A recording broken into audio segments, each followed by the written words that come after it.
and that is the number 2 most talked about stock on Wall Street Bets, but number 1 in our hearts, and that is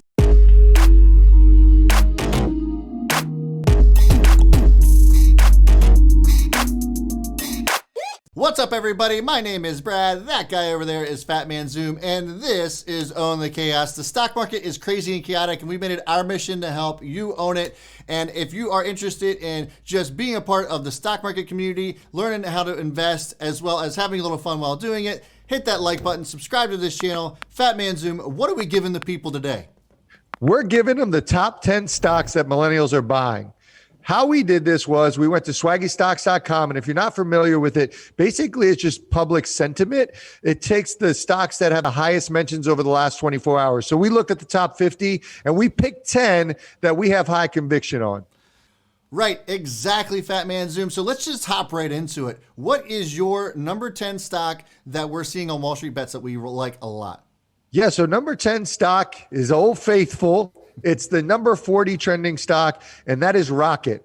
Rocket, I know you guys are going to give me some flack. I can already anticipate it. But let's just remember their monster quarter, 140% year-over-year quarterly growth, which was incredible. They showed incredible profitability. This is just top to bottom, fundamentally, when you look at it, it's one of the better companies out there.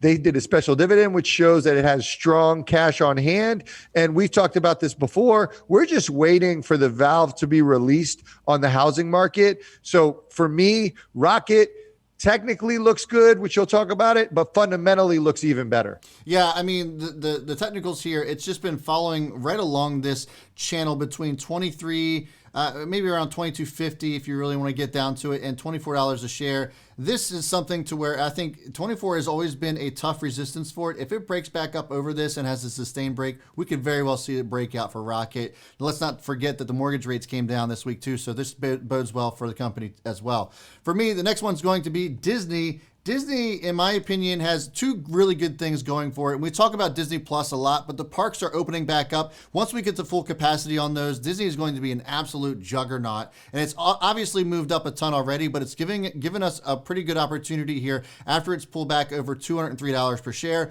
Right now, it's hanging right around that 50-day moving average, sitting at 185.65 as of this recording. I think this is a really good opportunity to get in on a dip for Disney for sure.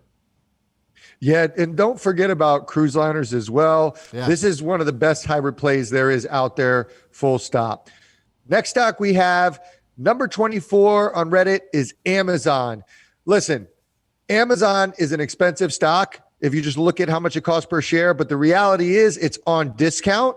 Yes. We're looking for it to break out of that sideways channel. It's been in for over 6 months now, Yeah. But I think it's because of it's a waiting game to see what happens with the new CEO, which next quarter in a couple of weeks, we'll actually know what Andy Jassy, the new CEO, has in store. We've already gotten some hints, Brad. And if you don't know who Andy Jassy is, Andy Jassy was actually the CEO of AWS, so their web services, their cloud portion of their business, which drives a lot of their profitability. So first off, the guy manages the most important part of Amazon's business, arguably.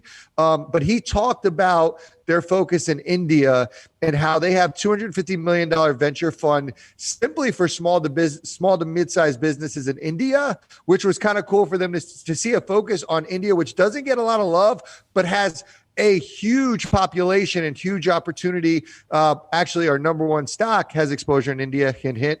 But because of that, I love Amazon. They have the Prime, which is also high margin items. But I think people look at Amazon and they think about this big business. And I really think that Amazon's trying to move more towards their third party because they arguably make more money off of the third-party vendors. So I think they make a focus on small businesses, mid-sized businesses, and that'll relieve some pressure off of their supply chain and really be able to focus more on the cloud services, the high-margin items for them. Couldn't agree more. I'm not going to add too much more to this other than the fact that Amazon does see $4,000 this year. I'm bold predicting it. Hell yeah. We see this. This is in full-blown breakout mode. The consumer numbers that we saw, the retail numbers we saw in March are just a small indication of what's to come, I think. Amazon is about to break out here. It's about time it does. Before we get into our next stock though, Fat Man Zoom, which I know that you already have queued up, I just want to invite you guys over to the Chaos Crew real quick. If you hit join next to subscribe, what you'll get from us is a watch list every single day before the market opens of 5 stocks that we think are going to move in the market. And Fat Man Zoom, I gotta say that we've been absolutely crushing it with that watch list. If you guys are part of the crew, make sure you're leaving some comments down below to just let the folks know just how awesome the Chaos Crew is. We'd love to have you guys over there. Make sure you're hitting that join button. Fat Man Zoom, what's your next stock? Next stock, number 21, would be Roblox. It actually just recently debuted on our watch list, but we've been having an eye on it, and I think it's time for you to have your eye on it as well. If you don't know what Roblox is, it's an online gaming platform. Now, we've always been bullish on online gaming, but the other thing about it that I really like is that the community can develop games as well. So it's sort of this ecosystem that develops games, and it's all free. They make money off of basically in-game ad revenue, but it's all free. And so it creates an ecosystem that's scalable. And yes, they have to manage it, but not the same as if you had to manage developers to create games. I love their model. I love the way they do things. Just a little metric that people may or may not know. As of the end of February 2021, Roblox had 200 million monthly active users, which is incredible. Great numbers. Last year alone, in 2020, they had 80 million new monthly active users. So you could see the growth, the way it's trending. Roblox is one to keep an eye on, especially because it targets a younger demographic. I don't have a ton to go off of since this has just started trading in March 10th. So we're only just over a month in on this for Roblox. But what I will say is that it seems to have established itself at a really good support around $75 per share. And with a lot of the analyst upgrades to $85 plus, I think this one's definitely poised to go higher for sure. My next one is going to be Square. Now, Square has been something that you know that we've talked an awful lot about, but it is number 16 on Wall Street Bets, which kind of just goes along with the fact that they agree as well as we agree that this is one to own. And there's so many reasons to own this. Their exposure to cryptocurrency, the fact that they're a tech play as well as a reopening play. Small businesses are going to need the Square POS systems in order to continue to keep their businesses going. And I think that in my opinion, even though that this is done extremely well, you can see this has an inverse head and shoulders pattern and is definitely poised to break out even higher from where it's at right now. On the daily chart, this has given us a really good pullback or opportunity, I think, on a pullback after it just recently shot up to around 276, 277. Right now, it's sitting right around 263, and I think this is giving us a good opportunity to get on Square's dip. Yeah, if I know a lot of people consider this a fintech stock, and it did really well during COVID times. But here's the thing. It does benefit off of reopening, and it is a hybrid stock. And if you guys want to check out our top hybrid stocks, make sure you click this card up here. We actually just released our top 5 hybrid stocks that will benefit off of us reopening, but that have also moved during the lockdown. Yeah, next stock we have is number 14 trending, Nvidia, which I love. Fat Man Zoom favorite. It's the end. It's not Netflix. Nvidia. So as of this recording this morning, which is Thursday morning, Raymond James upgraded Nvidia to a strong buy from Outperform, increased his price target to $750. Now, it's been on fire, and we've been all over this, but I agree that it has a lot more room to run. We've talked a lot about the global chip shortage, which helps us from a short-term perspective and really shows revenue opportunity for Nvidia and other semiconductor companies. Shout out to AMD, who's also going crazy. Yeah. But these stocks are going to continue to move. And it's clear the administration as well is looking to help sort of boost that and speed up the process, which should also speed up revenue growth for this company. That's a short-term perspective. From the long-term perspective, NVIDIA's always been best in class for us. And it's really because of their exposure to AI, autonomous driving, and from the semiconductor perspective, they're going to be the ones making the chips, at least having the seat at the table in autonomous driving more than anybody else, in my opinion. Yeah, absolutely. I couldn't agree more. Looking at the chart here, I think there's definitely room for a healthy pullback here to perhaps around 627, 628 per share. If it doesn't hold that support, there's another opportunity for this to be grabbed up around 613. I would be surprised if it came down that low, but I think that chasing it all the way up here doesn't seem like it makes a whole lot of sense. Certainly wait for a pullback, but nevertheless own Nvidia. For me, the next one's going to be Coinbase, and Coinbase is sitting in Wall Street Bets as its number 6 most talked talked about stock, and for good reason, right? It just IPO'd on Wednesday. It's had a bit of a rough go, but what I will say, I mean, you can look at the chart. It's not looking all that hot. If we come back out to the 5-minute chart after it's only been trading for a couple of days, it's just nothing but straight down, right? It had this crazy huge pop right out of the gate, and it just has been fizzling out ever since. But what I want to show you guys is that there has been correlations to IPOs, especially high profile ones, and how they react. And I kind of wanted to bring Snow up as a good indicator of what may possibly happen, because we see this so often, and there's plenty of other examples that I can show you. But when we look at what happened with Snowflake, you know, it IPO'd, the debut price was around $231. It skyrocketed all the way up to $320, and then for the next several days continued to come down and get beaten down all the way to $209 a share, a 30% plus drop for Snow. After that, it went up nearly over 100%. Sorry, went up over 100% since then. Now, I'm not saying that Coinbase is poised to do that over the next quarter, but it's certainly in the realm of possibility. I think that with this being beaten down, this is going to be a really good opportunity. I think if you can get this in the low $300 range, even under $300, then I think this is going to be a good scoop up for Coinbase.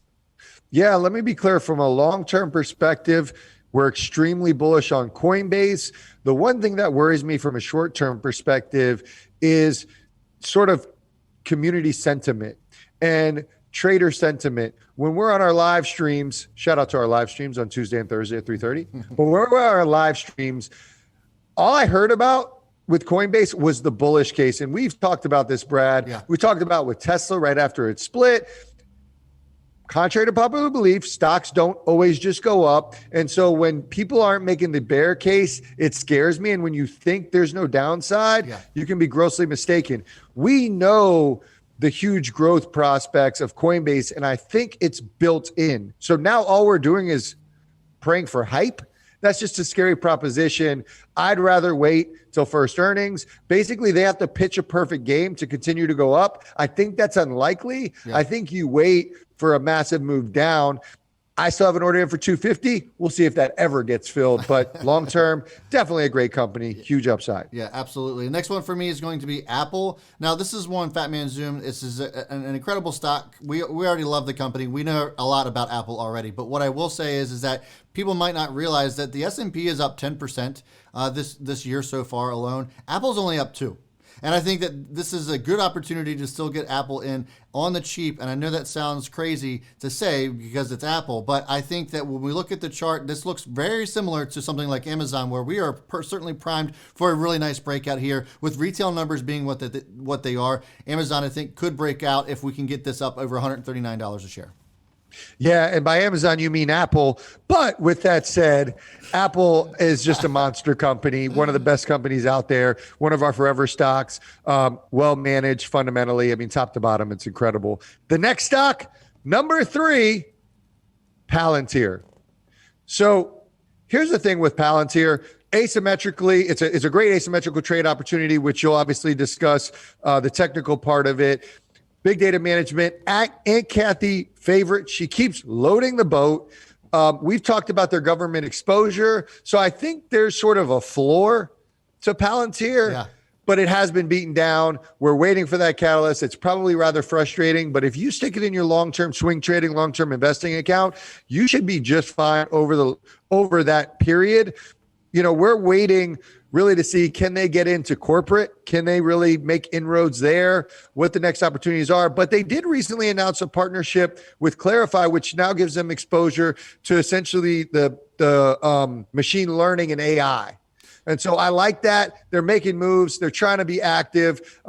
But I don't think it's going to be long before it starts making a move. And you want to be in it because it's going to be a quick move. I agree. This looks like a really good solid support at the bottom here at around $22 to $23 a share. I think it's a really good opportunity there to accumulate some Palantir. If this breaks up over $27.50, I think we see a really nice road to $30 a share. We anticipate Palantir to see $40 to $45 a share by the end of the year. Looking at the last one here, and that is the number 2 most talked about stock on Wall Street Bets, but number 1 in our hearts, and that is Tesla. Tesla is going to be something that I think also has been trading sideways and obviously has gone down and now coming back up. But overall, we look at the chart, it does not look like it has been doing much of anything since the first of the year, and it is just barely green on the year as well. This is going to play catch up as people continue to consume. We have earnings coming up for Tesla on April 26th. I think we see a really nice solid run on Tesla leading up into that. $7.80 per share, I think, could be breakout time for Tesla. If we end up seeing that and we start to see this continue to go higher above $7.80, $1,000 could be around the corner, especially if they have a huge surprise to earnings at the end of the month. We're going to continue with that $1,000 a share bold prediction. I feel confident in it, and I feel confident they're going to increase delivery guidance as well. So keep an eye on that.